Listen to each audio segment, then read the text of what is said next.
Welcome to the Political Matrix News. We have the sources, we have the truth from inside the political matrix.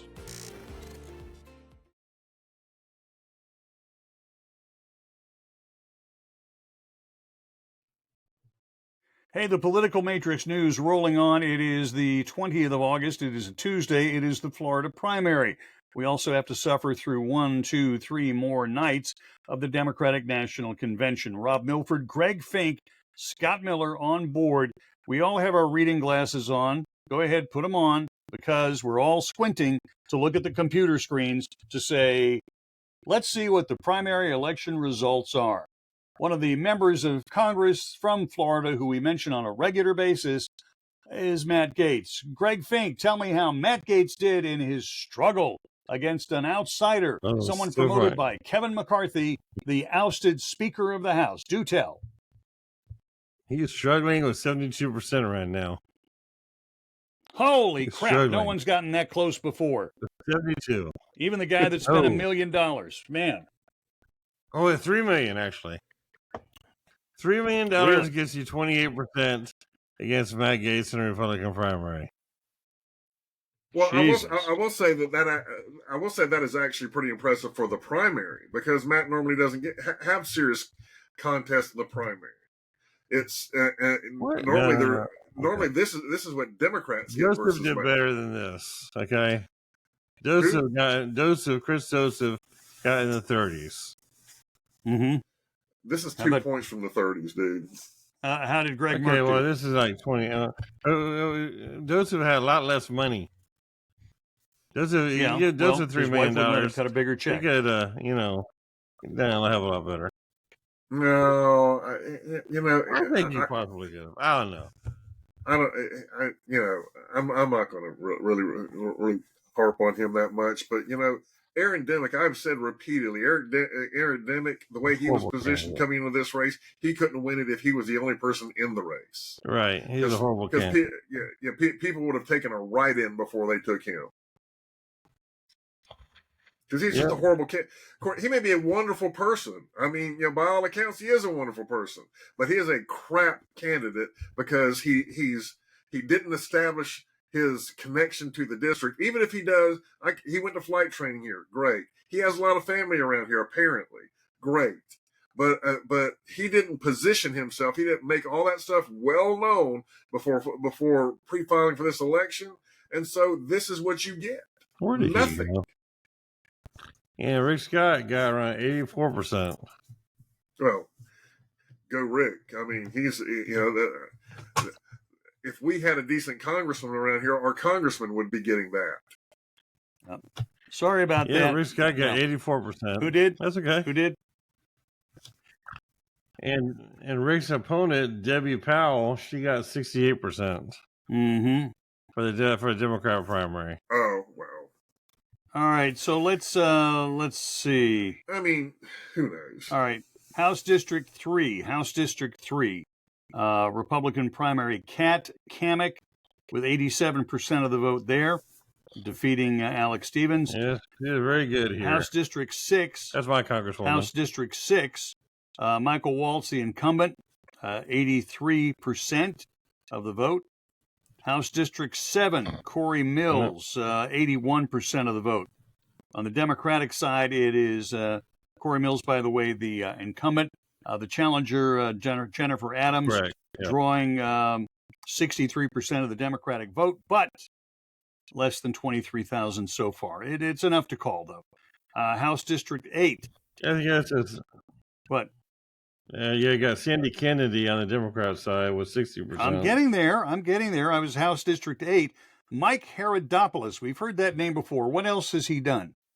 Mooched around state government? He was the Senate president. This current or former? He was He was Senate president back 15 years ago. Okay. Yeah. And he's been a consultant in the Brevard area and Melbourne area for several years since then.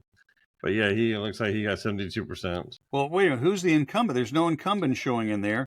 There's no incumbent. They dropped out of the race, and there's a guy named Congressman Cross.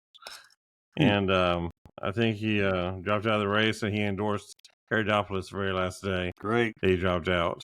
All right. So Herodopoulos had 3 hours Okay. signed up. House District 9 Republican primary, Tom Chalfoy with 50% of the vote, and a couple of guys you never heard of, didn't get much to talk about. House District 10, the one guy got 53, the Vietnamese guy, I was hoping, fingers crossed, 47%. District 10 Democratic primary, Maxwell Frost, the youngest member of Congress, the only, what do they call him, the Gen Z? The only Gen Z in Congress. I'm not even sure if he's 30 yet. Old Maxwell scored surprisingly smaller numbers than one would expect, only 82%. So, it's probably a function of the fact that it's mostly blue Democratic, serious Democratic. District 11, incumbent Daniel Webster, no problem in his at all. And as you mentioned, Rick Scott, walking away, baby, walking away.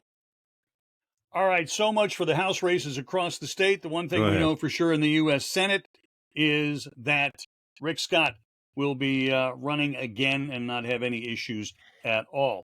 I think the one thing we have not covered this evening, why is Scott Miller wearing a Trump shirt and a MAGA hat? Scott, you're normally known for not wearing those things. What's the deal? Well, I mean, first of all, if you want to see these things, it is a Trump 2020 hat. And that just makes me OG, right? Mm-hmm. And the fact of the matter is really the reason I'm wearing it is because I honestly believe that at this point, Nate Silver. I mean, while I do respect him as a pollster, he did say one thing that I think he got it slightly wrong, and that's that he says it's the Kamala's race to lose. And at this point, as of today, I'm thinking we've hit the tipping point where it's really going to be Trump's race to lose. Because I feel like he's got the momentum, and I feel like he's really, really in the driver's seat because the Democrats, some of the great Democrat leadership has been saying for a while that the one thing you can count on Kamala to do is say things that don't land well and make bad political decisions, and that is what we're seeing here. Well, one thing we're also seeing is that whenever you see Van Jones and two other pollsters on CNN saying this race should not be this tight, and it's way too tight, and it shouldn't be anywhere near this close. I mean, Trump is still at the same numbers he hasn't lost any ground. Trump has lost 0 ground. He's gained a lot of ground in certain states and gained a lot of ground in certain issues and everything else. He hasn't gained enough to be in front of her all the way yet, but they're still tied. And with all the negative energy that they've had against him, 89% of the coverage has been negative against Trump, and 85% has been positive for her. There's no reason at all that they should be tied. None. And the fact that he still is, and this is her honeymoon, and it's about to be over. The honeymoon is going to be over at the end of the week. She's the flavor of the week. She's new, except she isn't new because she started running for president 5 years ago.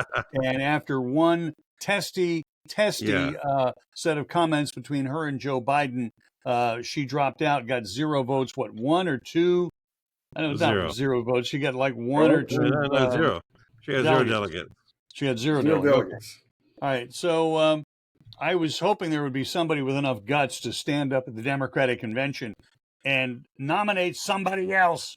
Nominate Josh Shapiro. Nominate Mark Kelly. Nominate anybody else just to piss them off. I hope that happens. It won't, but I hope.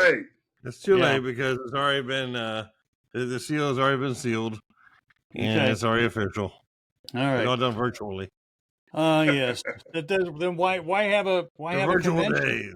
Why have a convention if you're doing it virtually? Because they had to give away free abortions and free vasectomies, and they had to have a whole bunch of weirdos walking around in female genitalia attire. They're trying to set the conversational tone for the general election season, so that the down ballot guys will have things to talk about, given the fact that they're not going to have a president whose coattails they can ride on. Exactly. Well, unless Biden actually does resign before the November timeframe and gets ill or sick during his vacation in California or something. But there's 0 coattails unless some miraculous thing happens, which this year, who knows what can happen. I mean, Kamala could become the next incumbent president for like 3 months just because some weird thing happened. And that's something that won't help her. Exactly. That won't help her at all. Yeah, I don't think honestly, it'll probably hurt her. I think it helped Trump.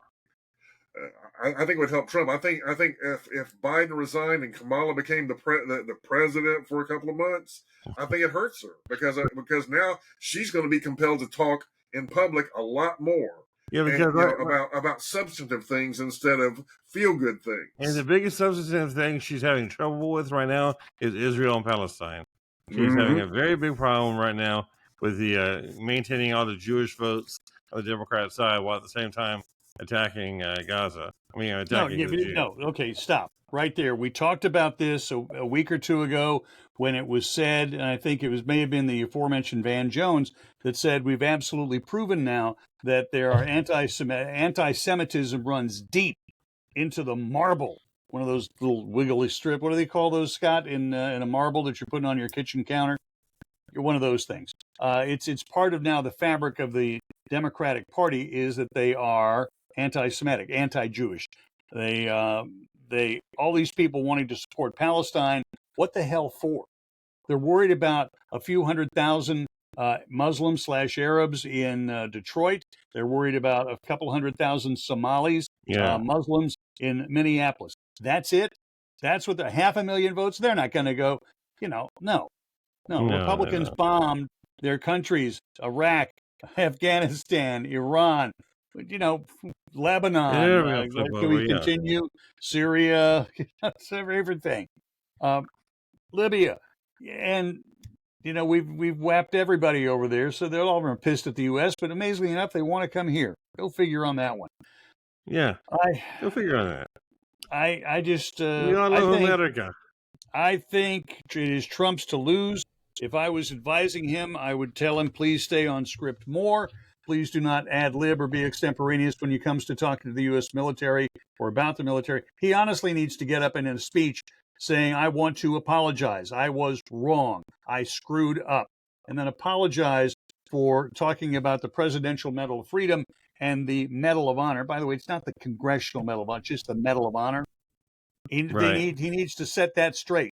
I'm sorry what I said about POWs. I'm sorry what I said that it's a bunch of losers and people go in the military. And if he made a big-ass apology speech, that would be unheard of in politics, much less presidential politics, and it would set the tone. It's not that he doesn't have to work hard at being an asshole, but it's easy to become an asshole. It's a lot tougher digging yourself out. Wonder how I know that. And he did a good job today with a law enforcement speech in Michigan, in Battleground, Michigan. Yeah, you've heard these issues when he was supposed to go to Montana last week. He had an airplane issue and had to land somewhere else. Apparently, he still owes a couple police departments and cities in Montana $50,000 to $80,000 for the campaign in 2020, and he never paid it off. But the Trump Corporation, maybe in the Trump campaign, is famous for not paying its bills. But well, to be perfectly fair, federal campaigns in general are famous for that. In Florida campaigns, we're lucky that the state law doesn't allow them to do that. There are very serious, even criminal sanctions for behavior like that. In the federal campaigns, it is Katie bar the door. Don't let them get any further ahead of you than you can tolerate losing. I got you.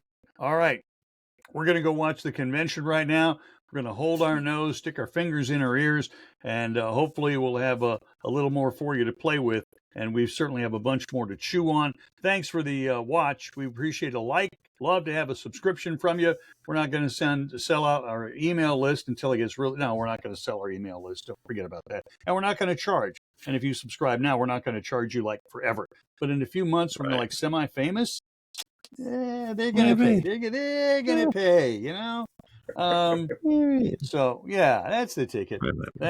Should we congratulate Steve Stroberger? Last call, Steve Stroberger winning District 1 of the Escambia County Commission in Pensacola, and he beating the incumbent Jeff Bergosh. Jeff Bergosh, who's been in now, this would have been 12, 16, 20. Going for, if he's already finished his third term. and no fourth term. They should Let's do that see with here. they should do that with county commissioners all over the state. 3 terms, you're done. Get it? You know, you ain't running things no more. All right, guys. Thanks much. I guess you're right. He did lose.